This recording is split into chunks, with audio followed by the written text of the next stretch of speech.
Good morning, my dear students. Today we are discussing about non-profit organization.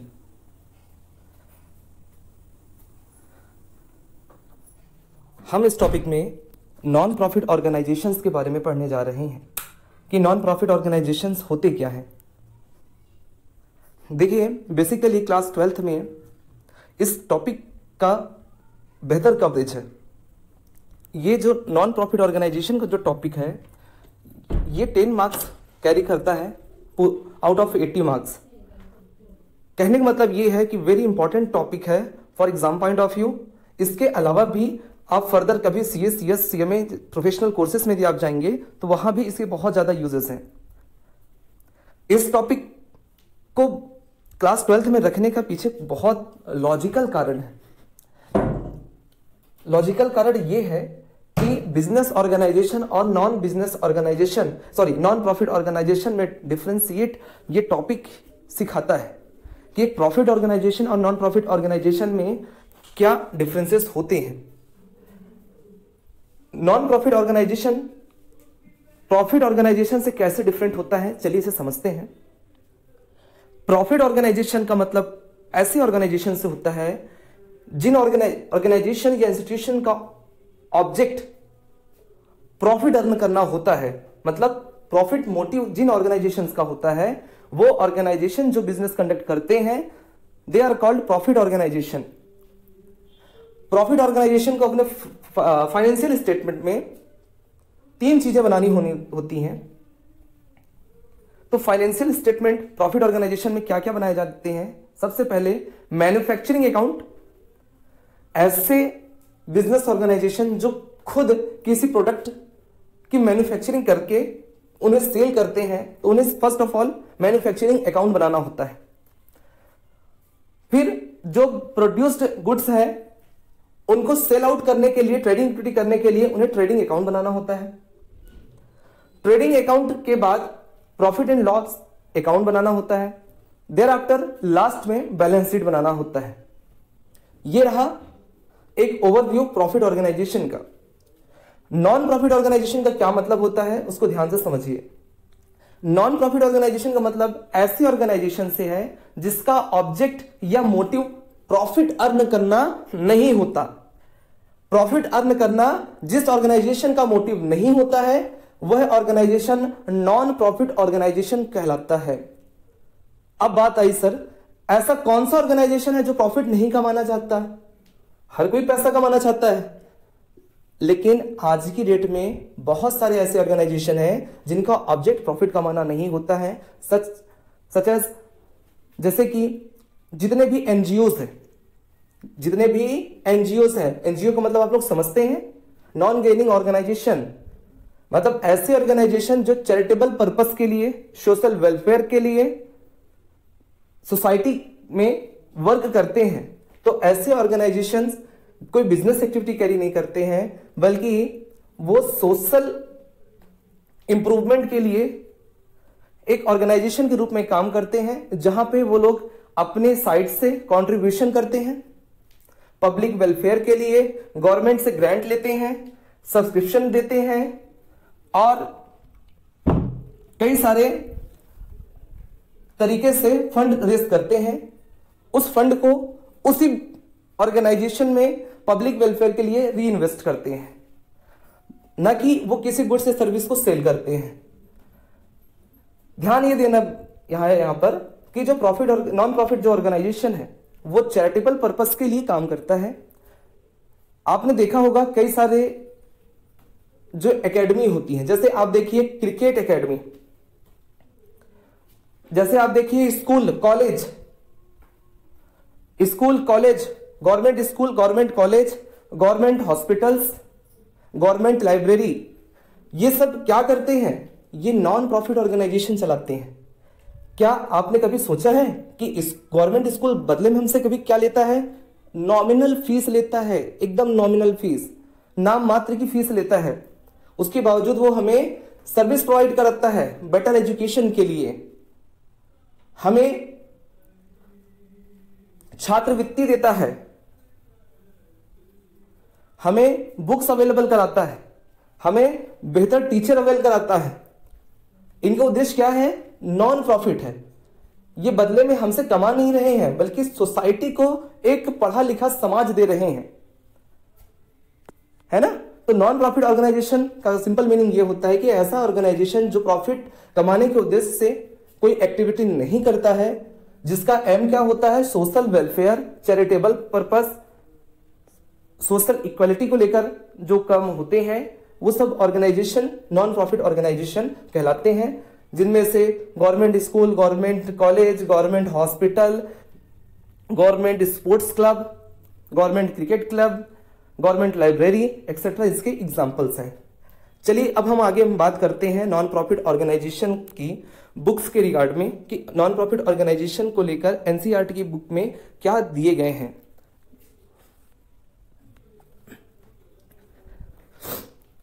Topic start होता है accounting for non profit organisation. आपके सामने एक window screen open हुई है PDF format में इस टॉपिक की। जिनके पास बुक्स अवेलेबल नहीं है वो चाहें तो इस पीडीएफ से कॉन्सेप्ट को पढ़ सकते हैं, थ्योरी को पढ़ सकते हैं, समझ सकते हैं। Accounting for non profit organisation के बारे में हमें यहां पे पढ़ना है। देखिए क्या दिया गया है, there are certain organisation which are set up for providing services to its members and the public in general. एक ऐसा ऑर्गेनाइजेशन जहां पर अपने मेंबर्स को कुछ सर्विसेज दी जाती हैं और जनरल पब्लिक को कुछ सर्विसेज दी जाती हैं।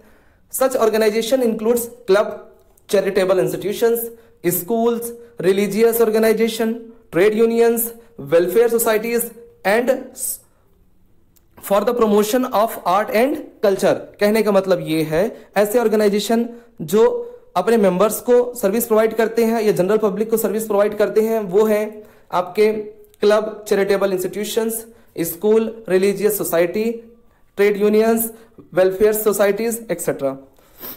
और इनका उद्देश्य क्या हो सकता है? आर्ट और कल्चर को प्रमोट करना। These organizations have services as the main objective and not the profit as in the case of organization in business। मैंने आपको पहले ही बता रखा है कि प्रॉफिट ऑर्गेनाइजेशन ऐसे ऑर्गेनाइजेशन होते हैं जिनका मोटिव क्या होता है? प्रॉफिट अर्न करना होता है, ठीक है। जिनका ऑब्जेक्ट क्या होता है? प्रॉफिट अर्न करना होता है, ठीक है, okay. Normally this organisation do not undertake any business activity and are managed by trustee who are fully accountable to their members and the society for the utilization of the fund raised for meeting the objectives of the organization। ध्यान दीजिएगा, profit organisation में जो business को control करता है या तो वो सोल प्रोप्राइटरशिप कंसर्न होगा या पार्टनरशिप कंसर्न होगा। पार्टनरशिप कंसर्न के केस में पार्टनर्स रिस्पॉन्सिबल होते हैं बिजनेस को कंटिन्यू करने के लिए। कंपनी के केस में बोर्ड ऑफ डायरेक्टर्स की जो टीम होती है वो रिस्पॉन्सिबल होते हैं बिजनेस को कंटिन्यू करने के केस में। उसी तरीके से नॉन प्रॉफिट ऑर्गेनाइजेशन के केस में यहां पे रिस्पॉन्सिबिलिटी किसको दी गई है? यहां पे प्राइम पर्सन किसे माना जाएगा? तो यहां पर मेंबर्स, जनरल मेंबर्स को प्राइम पर्सन नहीं माना जाता है, बल्कि उस ऑर्गेनाइजेशन में जो पर्सन ट्रस्टी के रूप में है, जिन्होंने उस ऑर्गेनाइजेशन को स्टार्ट किया है, उस पर्सन की रिस्पॉन्सिबिलिटी मानी जाती है एनपीओ के केस में। अब बात आती है सर यहां पे रिस्पॉन्सिबिलिटी का मतलब क्या है? रिस्पॉन्सिबिलिटी का मतलब यह है कि जिस ऑब्जेक्ट के साथ उस नॉन प्रॉफिट ऑर्गेनाइजेशन का रजिस्ट्रेशन हुआ था, उस ऑब्जेक्ट के अकॉर्डिंग वर्क हो रहे हैं या नहीं हो रहे हैं, पहली चीज। दूसरी बात यह है कि जो भी फंड रेज किए गए थे, उन रेज किए हुए फंड का प्रॉपर यूटिलाइजेशन ऑब्जेक्ट के टुवर्ड हो रहा है या नहीं हो रहा है। ये सब काम के लिए ट्रस्टी रिस्पॉन्सिबल होता है नॉन प्रॉफिट ऑर्गेनाइजेशन में। Hence, they also have to maintain proper accounts and prepare the financial statement which take the form of receipt and payment account, income and expenditure account and balance sheet at the end of every accounting period। इसलिए उस organisation को proper books of account maintain करने होते हैं ताकि किसी प्रकार का कोई फ्रॉडुलेंट एक्शन ना हो, कहने का मतलब ये है, कई बार फ्रॉड करने के लिए एनपीओ बनाया जाता है, जहां पे उद्देश्य तो, यहां पे ऑब्जेक्ट तो, जहां पे रजिस्ट्रेशन तो एनपीओ के रूप में होता है, लेकिन वहां पे एक्टिविटी जो होती है वो एनपीओ ना होके प्रॉफिट ऑर्गेनाइजेशन के रूप में होती है ना। तो ऐसे फ्रॉडुलेंट एक्शन को रोकने के लिए उन ऑर्गेनाइजेशन को कुछ proper set of books of account prepare करने होते हैं एज अ फाइनेंशियल स्टेटमेंट के रूप में, किसी अकाउंटिंग ईयर के क्लोज होने की डेट पर। उनमें से सबसे पहले रिसिप्ट एंड पेमेंट अकाउंट बनाए जाते हैं, इनकम एंड एक्सपेंडिचर अकाउंट बनाए जाते हैं और बैलेंस शीट बनाए जाते हैं at the end of every accounting period. This is also a legal requirement and helps them to keep track of their income and expenditure. अच्छा, ये जो बुक्स ऑफ अकाउंट होते हैं, ये कैसी रिक्वायरमेंट है? It is a legal requirement by law. एक non profit organisation को set of books of account रखने का कारण क्या है?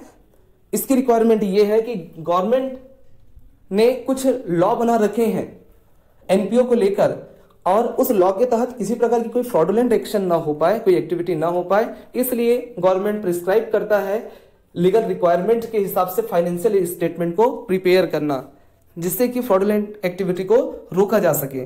This is also legal requirement and helps them to keep track of their income and expenditure, the nature of which is different from those of the business organization. In this chapter, we shall learn about the accounting aspects relating to non-profit organization. तो ध्यान दीजिए, ये हमारा एक normal introduction जो था NPO को लेकर वो हमारा कंप्लीट होता है। अब हम बात करने जा रहे हैं कि मीनिंग और कैरेक्टर क्या है नॉन प्रॉफिट ऑर्गेनाइजेशन की। Non profit organisation refers to the organisations that are used for the welfare of the society and are set of as charitable institutions. देखिए, नॉन प्रॉफिट ऑर्गेनाइजेशन को क्या मतलब बताया गया यहां पर यह कहा गया है कि ऐसे ऑर्गेनाइजेशन जिन्हें यूज किया जा रहा है सोशल वेलफेयर के लिए और जिन्हें सेटअप किया गया है चैरिटेबल इंस्टीट्यूशंस के रूप में, which function without any profit motive, और साथ ही ऐसे ऑर्गेनाइजेशन जो वर्क करेंगे उनका उद्देश्य प्रॉफिट कमाना नहीं होना चाहिए, उन्हें कहा जाएगा non profit organisation. Their main aim is to provide services to a specific group or the public at large. NPO में यह बताया गया है कि एनपीओ का जो मेन एम होगा वो क्या होगा? सर्विस प्रोवाइड करना किसी स्पेसिफिक ग्रुप को या पब्लिक एट लार्ज को। थोड़ा समझिए कि ये होता क्या है। देखिए, नॉन प्रॉफिट ऑर्गेनाइजेशन का मेन एम क्या बताया गया था? सर्विस प्रोवाइड करना, सर्विस प्रोवाइड करना। अब सर्विस किसे प्रोवाइड किया जाता है? किसी ग्रुप को या किसी पब्लिक एट लार्ज को। समझिए आप, देखिए आपने कई सारे एनजीओज देखे होंगे। कई सारे एनजीओज क्या होते हैं? कुछ बैकवर्ड एरियाज में जो बच्चे रहते हैं उनके हेल्थ के लिए, उनके एजुकेशन के लिए, उनके राइट्स के लिए जो काम करते हैं, ठीक है। तो जो ऑर्गेनाइजेशन किसी स्पेसिफिक प्लेस में या स्पेसिफिक ग्रुप को या आगे बढ़ाने के लिए जो वर्क करते हैं वो क्या कहलाते हैं? एनपीओ कहलाते हैं। साथ ही कुछ और एनपीओ किस रूप में काम कर रहे हैं? कई सारे एनपीओ आज सोशल वेलफेयर के रूप में काम कर रहे हैं। कैसे? आप देख रहे हैं कई सारे ऑर्गेनाइजेशन हैं जो गरीब बच्चों की पढ़ाई लिखाई के लिए फंड रेज करते हैं और बच्चों की पढ़ाई में जो पैसे खर्च करते हैं उनको फ्री में बुक्स अवेलेबल कराना, उनको पेन कॉपी और स्टेशनरी अवेल कराना, उनका स्कूल में फीस जमा करना और उनको आगे के लिए प्रमोट करना। ऐसे ऑर्गेनाइजेशन जब किसी स्पेसिफिक ऑब्जेक्ट के साथ जब काम करते हैं तो वो उन्हें एनपीओ कहा जाता है। Normally they do not manufacture, purchase और sale goods and may not have credit transaction. ध्यान दीजिएगा, नॉन प्रॉफिट ऑर्गेनाइजेशन का एम सर्विस प्रोवाइड करना है, ना ही किसी गुड्स या प्रोडक्ट के मैन्युफैक्चरिंग करना है, ना ही किसी गुड्स का परचेस या सेल करना है प्रॉफिट मोटिव के लिए, and may not have credit transaction. ध्यान ये रखने वाली बात है कि नॉन प्रॉफिट ऑर्गेनाइजेशन में किसी भी प्रकार के क्रेडिट ट्रांजेक्शन अलाउ नहीं होती है सेल से रिगार्ड में। Okay, hence they need not maintain many books of account as the trading concern do and trading and profit loss account। इसलिए चूंकि इनका ऑब्जेक्ट प्रॉफिट मोटिव तो है ही नहीं, जब ये सेल या परचेस नहीं करते हैं सेल के लिए तो इन्हें किसी प्रकार का ट्रेडिंग और पीएल अकाउंट बनाने की भी जरूरत नहीं है। क्योंकि ये जो फाइनेंशियल स्टेटमेंट की रिक्वायरमेंट है ये उन ऑर्गेनाइजेशन के द्वारा बनाई जाती हैं जिनका ऑब्जेक्ट प्रॉफिट अर्न करना होता है। The fund raised by such organisation are credited to capital fund और general fund. Non profit organisation के द्वारा जो फंड रेज किए जाते हैं उनको कहां क्रेडिट किया जाता है? कैपिटल फंड अकाउंट में। कैपिटल फंड अकाउंट में ध्यान दीजिएगा, जब कोई बिजनेस ऑर्गेनाइजेशन स्टार्ट होती है उस समय जो फंड रेज होता है, जो इन्वेस्टर इन्वेस्ट करता है वो कैपिटल के रूप में होता है, लेकिन यहां पर जो फंड रेज किए जाते हैं मेंबर्स के द्वारा, ट्रस्टी के द्वारा, वो कैपिटल फंड अकाउंट में इन्वेस्ट होता है, क्रेडिट होता है। The major sources of their income usually are subscription from their members, donation. बात आती है सर कि नॉन प्रॉफिट ऑर्गेनाइजेशन का सोर्स ऑफ रेवेन्यू क्या है, सोर्स ऑफ इनकम क्या है? नॉन प्रॉफिट ऑर्गेनाइजेशन की फंडिंग होती कहां से है? इनकी फंडिंग इनके ही अपने मेंबर्स से होती है, जनरली सब्सक्रिप्शन के रूप में, डोनेशन के रूप में। The major source of their income usually are subscription from their members, donation, grants in aid. कई बार सरकारी कुछ सहायताएं मिलती हैं, ग्रांट्स मिलती हैं, पब्लिक ग्रांट्स, गवर्नमेंट ग्रांट्स के रूप में। फिर इनकम फ्रॉम इन्वेस्टमेंट। देखिए नॉन प्रॉफिट ऑर्गेनाइजेशन के पास यदि सरप्लस इनकम बैलेंस दिख रहा है तो वो क्या करते हैं, उस सरप्लस बैलेंस से कैपिटल एप्रिसिएशन करने के लिए वो क्या करते हैं, इन्वेस्टमेंट कराते हैं अपने फंड का। उससे भी जो इनकम मिलती है उसको फिर से क्रेडिट कर दिया जाता है उसी अकाउंट में। The main objective of keeping records in such organization is to meet the statutory requirement and help them in exercising control over utilization of fund. They also have to prepare the financial statement at the end of each accounting period. ध्यान रखने वाली बात यह है कि जिस तरीके से बिजनेस ऑर्गेनाइजेशन को भी eight the end of accounting year financial statement prepare करने होते हैं, वैसे ही नॉन प्रॉफिट ऑर्गेनाइजेशन को अकाउंटिंग ईयर के लास्ट डेट पर फाइनेंशियल स्टेटमेंट प्रिपेयर करने होते हैं। ऐसे लीगल रिक्वायरमेंट लॉ के द्वारा है। The main character of such organisation are, non profit organisation के जो मेन कैरेक्टर हैं समझिए। Such organisation are form for providing services to a specific group और public at large such as education, health care, recreation, sports and so on without any consideration of caste, creed and color.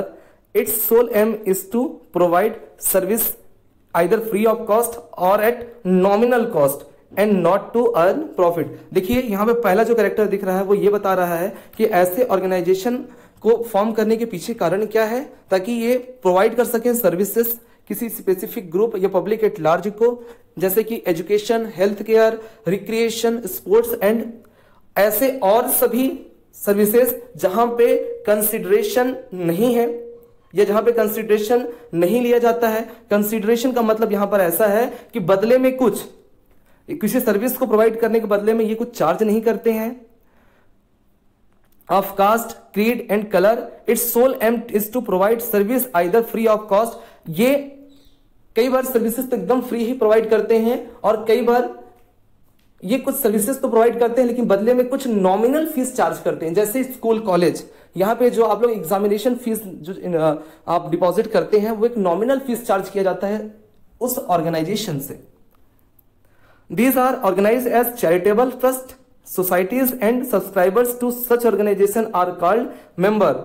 ये जो organisation है वो charitable trust के रूप में हो सकते हैं, चैरिटेबल सोसाइटी के रूप में हो सकते हैं, और उस ऑर्गेनाइजेशन में जो लोग सब्सक्राइबर हैं उन्हीं को मेंबर कहा जाता है।